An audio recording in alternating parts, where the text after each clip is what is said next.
Hello, lovely people, and welcome back to News Trend with the Eagle Online Nigeria.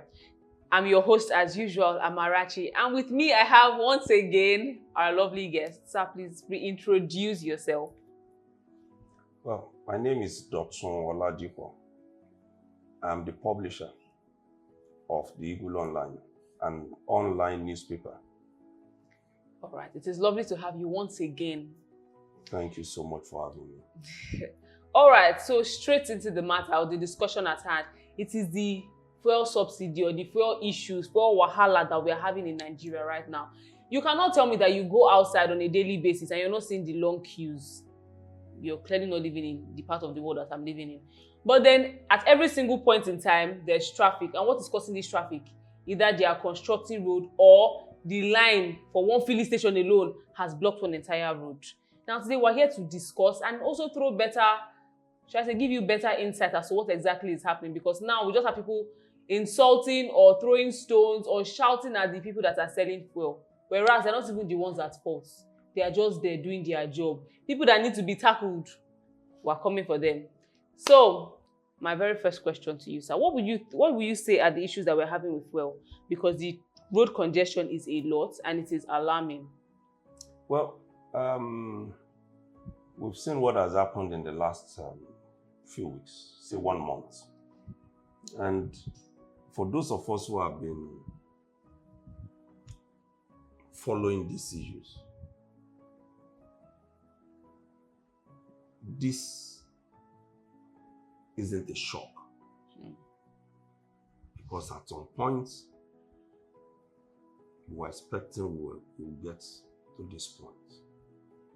And what's the point? The point where we are going to have return of fuel queues.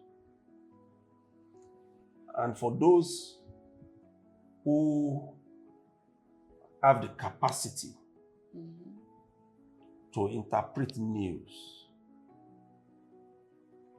because sometimes for us as journalists, it's a very difficult terrain and drawing a balance. A lot of people can't distinguish between a news story and an editorial.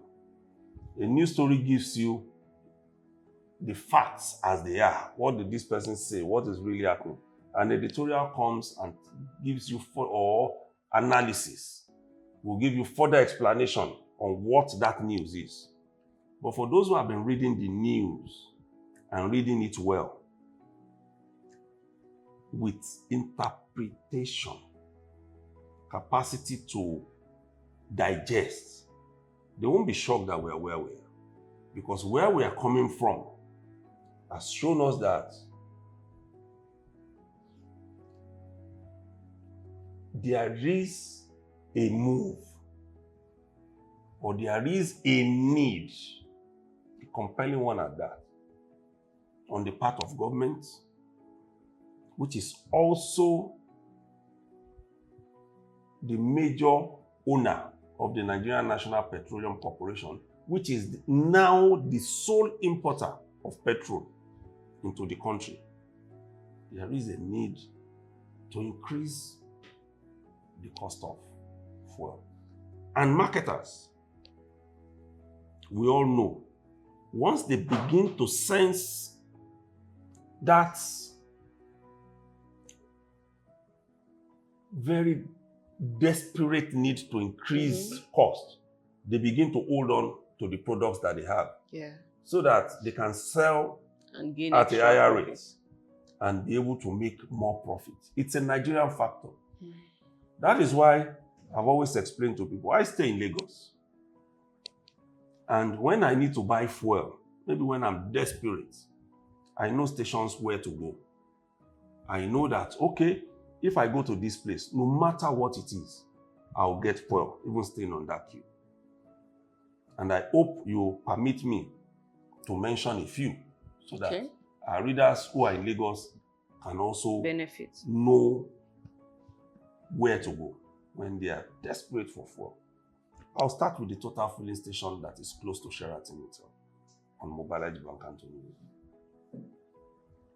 Years back, the Eagle Online reported on that filling station that it takes in at least 3 tankers of fuel daily.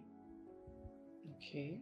So meaning that you are having about 99,000 of liters of fuel entering into that place. And what they do is that they use all their pumps and they sell from morning till midnight. Sometimes you find them there at 1 a.m., 2 a.m. So if you are patient enough, you are going to get fuel. We have a few of them in the Ikeja axis also, which is still where that is, which I know well. There are 2 mobile filling stations, one in Agidingbi, one where they call marketing in Ogba area. There is NNPC that is very close to the road safety office on Oba Obuji Road. There is mobile on the road from Ogba going towards Ishaga. There are a few of them like that you are sure that if you stay on the queue, you get fuel. Those ones, for me, they are not greedy. In fact, one of them, my namesake, owns the one that I said is around marketing in Ogba. You see him there from 6 a.m. standing all through. Yesterday, I saw him controlling traffic because people are going in the wrong direction to go and queue, and he stood out himself to ensure that there is sanity in the area. So some filling stations like that offer us hope that marketers are not all about profit. They sell as they get their fuel. So we were expecting this. It's not unexpected. That's why you saw some people selling at 850 naira, 900 naira, even within Lagos. Yes. The moment you leave Lagos, you buy at 950, 1,000, 1,200 naira per liter. So now we can see that it's not as if the fuel is not totally unavailable, I mean. It's not as if it's totally unavailable. It's a matter of wanting to make more profit and waiting on government to increase the cost. We are at that point, and we're just waiting on the government to tell us, are we really going to have an increase in the pump price of petrol? I told a couple of people some weeks back. I said, from fillers that I'm getting, we should be preparing to pay between 1,000 naira and 1,300 naira per liter of fuel. It's just the reality on ground. And that is why we're having the queues. 2 reasons. Number 1, shortage of supply by NNPC, which is the sole importer of petrol into Nigeria. Number 2, greed on the part of marketers who are waiting for government to announce an increase in price. Like I said, some of them are already selling, even within Lagos, for as much as officially you see it on their meters, 850, 900. And that's where we are now. I don't even know what to say because transportation prices would also go up.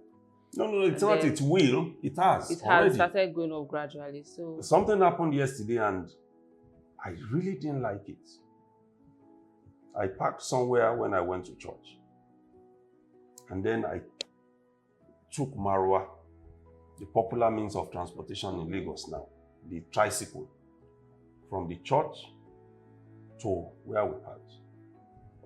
And I gave the man who drove us there 500 naira. And then he returned 300 naira to me for me and my wife. So I assumed it was 100 naira each. And then my wife now said, how much did, after the man drove, how much did he give? I said 300. She said, no, that it's now 200. I said, eh. Then I now thought about it. Come to think of it, this Marwa would not have bought fuel for less than 900 or 950 naira. So what will he factor into it for him to take me for 100 naira? So it's a short distance is now 200. If you are going much further, you pay 500. And that's the distance where ordinarily before you pay 200. So it's not as if it has already gone up. And there is nothing we can do about it. Absolutely. We are just hoping that somehow it won't be the same attitude of what goes up never comes down in Nigeria. Hopefully, because I don't know how people want to survive with the whole price. I don't know too. All right. The Minister of State for Petroleum Resources, Senator Henikin Lukobiri, he spoke recently about NNPC not making profits. What do you have to say about that? What is the import of this statement? Is it to say that fuel subsidy has been reinstated? Well, the minister spoke, and like I said, as my preliminary remark when we commenced, some of us were able to read meaning into that news statement. Indeed, some people in government did not feel comfortable that some of us saw that angle of that story in the minister's statement, because it was a statement that was issued from another point, but where towards the end he spoke about this issue. I'm going to share what the minister said, quoting him, when he spoke at the 2024 Energy and Labour Summit in Abuja. That was just last week. Let me quote him. He said, if NNPC imports PMS, which is petrol, and sells to marketers at perhaps 600 naira or below, there is no way that smuggling can stop. Let me pause there and explain it. What he spoke about at the beginning, which dovetailed into this, was that our fuel is still being smuggled into neighboring countries. And as such, if NNPC still decides to sell at 600 naira, some people will buy it at that rate and take it outside of Nigeria and make more money. So let me go further. When smugglers are taking the products outside the country, even if you put all the policemen on the road, they are Nigerians. You and I know the answer. So, he said this, and what it means, the import to me, clearly, is that NNPC can no longer sell at 600 naira. And don't forget that in NNPC stations, it's only in a few states up north that you have the price band going above 600. In Lagos, it is 568 in NNPC stations. In Ogun State, it is 580. In Oyo State, it is 580. So as we progress, because now all of our loading points in the states, they virtually collapsed. Most of them, 90% of the loading of petroleum products, especially petrol, takes place in Lagos. So it means we now have tankers taking those products out. And what it means is the farther they go, the more they have to give them for transportation. They have very technical names that they use for this process, but let's go into that. So, if then the minister is telling us that NNPC cannot sustain it at 600, then it means that by logic, we should expect an increase in the cost of petrol. And that was why I said, when I was discussing, I said, see, the way I'm looking at it is that there is going to be an increase, whether we like it or not. Because what the minister has told us subtly is the fact that NNPC is selling that fuel at a subsidized rate. And that has a lot of implications. It then means subtly that there is subsidy somewhere. It then means softly that somebody is paying or offsetting some of the costs for getting this product to the station. That is what it means. So, can we afford to go that way? That's the big question. Where will the money to fund that loss being recorded by NNPC come from? It must come from somewhere. And that's the issue. Because we as a country have been unable to address the critical issues involved in making petrol available to us. Petrol has become like our gold in Nigeria because we don't even have the capacity to generate enough electricity to take off artisans of using petrol. Imagine that there is enough power for welders, for builders, and all the rest to use. People don't run generators. Then we can begin to say, okay, the pressure is not there for this product, but the pressure is there every day. Vulcanizers, they need fuel. Whereas if power was available, all they need to do is just to turn on the switch and they pay for what they have used. So it's costlier running businesses. What it also means is that we have lost, the government has lost the bragging rights to a lot of things. We have 4 refineries. None of them is working. The government promised us that the one in Port Harcourt will roll back into life in December of 2023. Today is September 1, 2024. We are not hearing anything other further briefing on that. It's like we've given up. Just last week, Thursday, NNPC advertised that it wanted private sector operators who can run the Warri and Kaduna refineries. Meaning that government has given up. And we were at this point years back between the regime of former President Olusegun Obasanjo and former President Umaru Yar'Adua, who is now late, when these refineries were to be sold. And now, with benefit of hindsight, a lot of Nigerians who were talking then about some people wanting to take charge of Nigeria's commonwealth, we can now see that logic has failed us. Because if we had since given it up, even if we had sold it as scrap, and these things are working now, we won't be where we are. And yet, some weeks back, there was a report that in a period of less than 1 year, those people who have had nothing to do, who have been workers in that place for 8-10 years, they earned between 6 months and 1 year about 1.4 trillion naira in salaries and allowances. It's nauseating. It means governance has failed completely. How do you tell me that you have pipes that can't pump products again? Just like the minister said, you are saying they are corroded. And then we are now still saying some people are going into those pipelines and doing bunkering and all the rest with it. Illegal bunkering. Because bunkering, a part of it is legal. So how do you explain that to Nigerians? So it's a big deal what the minister has said and what we are experiencing. Because one of those things he said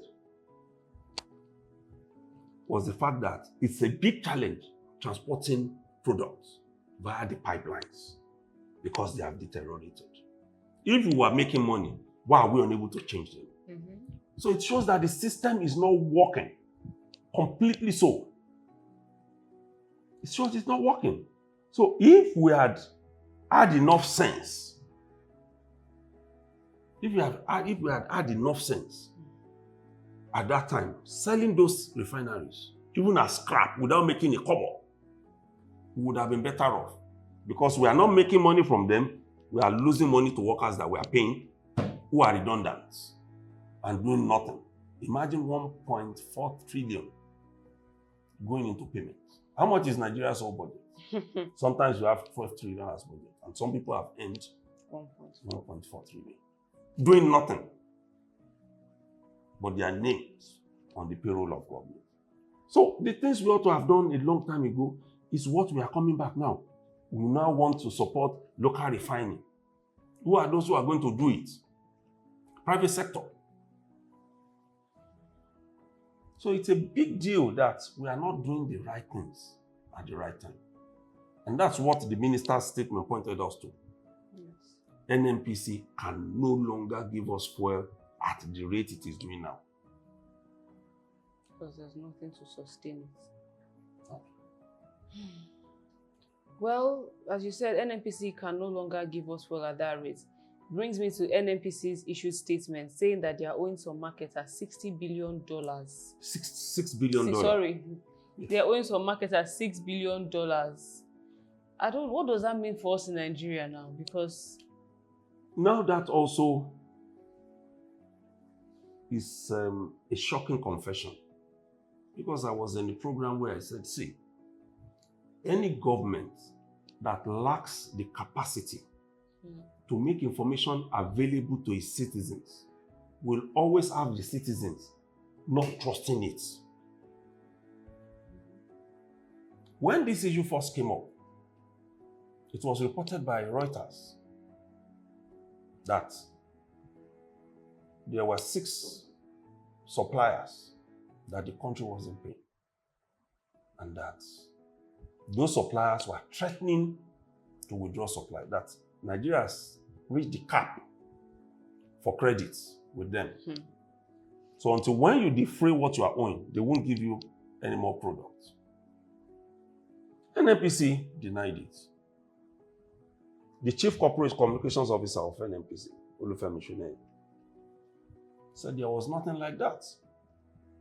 Let me quote what he told them. The Punch at that time, after the story by Reuters, because he was asked, what happened? And he said, let me quote him, false. Did they name the marketers they claim supposedly owe? Let them name them.